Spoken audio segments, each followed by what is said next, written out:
The Detroit Pistons over the last 13 games have gotten outscored by a total of 91 points, but over this stretch when Cade Cunningham is on the court, that number drops down to just 2 points. In this video, we're going to take a closer look at Cade's game to see what exactly makes him so impactful on the court. Now, Cunningham so far this year has been doing his best work in the mid-range. Cade is currently shooting 50% on all his pull-up twos, with a decent amount of volume as well, and that already puts Cade in an elite class of mid-range scorers. Pull up for Cunningham, it's good again. Now with the ball, Cade is a big 6'6" guard, who's going to be a matchup problem for a majority of backcourt defenders. On this play, notice how Andrew Nembhard is going to fight over the screen and get back in front of the ball, but Cade from here is just going to create some space with a step back and rise up and over him for this jumper. And on top of Cunningham's size, he's also comfortable pulling up and separating, going both right and left.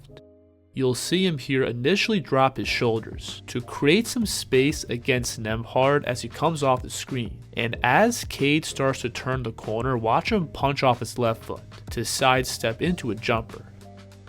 Cade also likes to use his physicality to set his man up off of these ball screens. Watch him here back Austin Reeves down below the 3 to then run him right off the screen and set up an easy one dribble pull-up.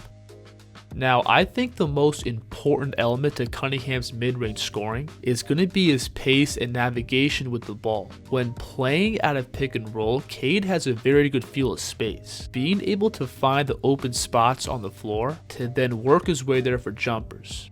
On this play, notice how Jalen Duren is going to flip the screen, and as Cade starts coming downhill, notice how this defender is going to fight over, while this big is also going to slide over and drop. From this spot, Cade has all this open space on the right side of the floor, so he's going to simply snake the ball over and rise up for an elbow jumper. And a vast majority of Cade's mid-range buckets are extremely simple. It all comes back to him working his man off the screens and rising up into open space. Watch him here go between and hesitate up, which briefly freezes this defender and allows Cade to work off the screen for a simple 2-dribble pull-up. Another really underrated skill Cade has is reading the off-ball defense. The Pistons love to use these Spain pick and rolls, which is when a team runs a traditional pick and roll, but they then have a shooter come set a back screen on the big playing and drop. But in this action, Cade is great at reading defensive breakdowns to again find open space to attack into. Notice here how these two Knick defenders are occupied guarding the back screen, which gives Cunningham all this open space to work with. So he's going to get Josh Hart leaning by turning his head and shoulders to then drop down into a push cross back towards his left. You'll see the Pistons set up another Spain pick and roll on this play, and notice how the Pacers get confused on their coverage, which allows Cade to step into a routine pull-up. Now if teams step up and play more aggressive coverages, that's when Cade begins to open up his whole bag. Notice on this play how the big is extended up at the 3-point line, so in response, Cunningham's going to pick up a head of steam and curl the ball across his frame, getting to this in and out. And notice how Cade briefly hesitates by lifting his head and chest up, to then push the ball out towards the baseline and flow into this fadeaway. This move here is nasty, where Alex Caruso is trying to navigate around this handoff, and right off the catch, watch how Cade is going to pivot his right foot across his frame to transfer the ball between. Then Cade is going to replant that right foot to completely lose Caruso with this crossover. For Detroit, they've lost 6 straight. Cunningham with his second bucket. Now all of Cunningham's skills that we've just gone over translates right over to his game in isolation, where Cade has a unique blend of physicality and skill. When playing one-on-one, Cade loves to hunt out contact, and he's got the physical tools to play bully ball against both guards and forwards. You'll see the 6'10" Franz Wagner switch on to him, and Cunningham is just going to get to this baseline drive. And notice how easily he's able to bump and move Wagner off his spot, to then carve out this finish on the other side of the rim. And Cade's physicality also extends out to the perimeter, where he loves to initiate contact and bump his way to spots, to then rise up for his in-between pull-ups. You'll see Cade here catch this pitch back, and notice how he has all this open space to work with. So he's just going to lower his shoulder and drive right into Jalen Suggs' body, to then elevate up for a balanced 1-foot runner. And then similar to his game in pick and roll, Cade also has a really good feel of the court while he's playing in isolation. You'll see him here sizing up his man. Then he drops down into a combo attacking towards the middle. But notice how Cade doesn't commit to his drive until this help defender moves off his spot, which then gives Cade all this open space to play with. And as soon as he gets his man on his hip, Cunningham is going to get back to using his height and length to bump and extend up into this jump hook. And then Cade's scoring also extends out beyond the three, where he's more than comfortable generating and making shots both off the dribble and catch. When spotting up off the ball, Cade has a really quick trigger off the catch, being able to quickly find his base to then rise up in one smooth motion. Now Cade overall is not the most active player off the ball. He's not going to aggressively blast off screens or shift the open space, but he still has the ability to space the floor and knock down the open shots that come to him.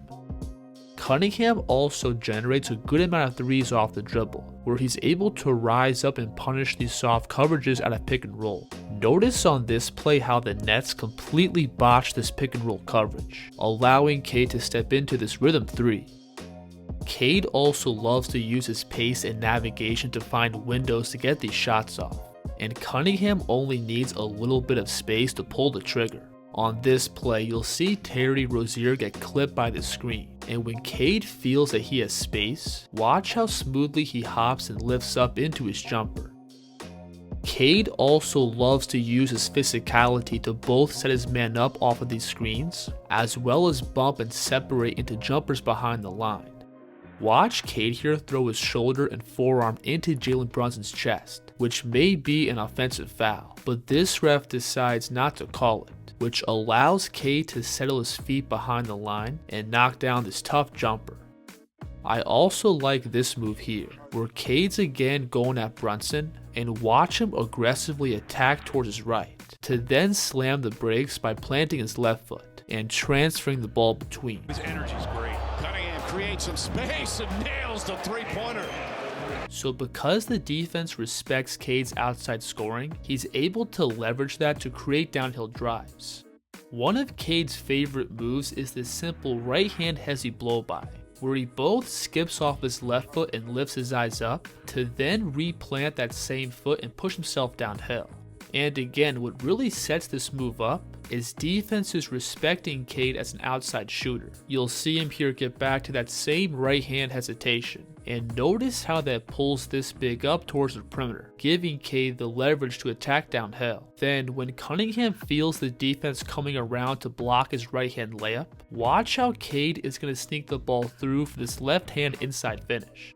Now, one area of improvement I do see for Cade is going to be his rim finishing. So far this year, Cunningham is shooting 53% around the basket, which I think is pretty low for a guy that has Cade's size and skill.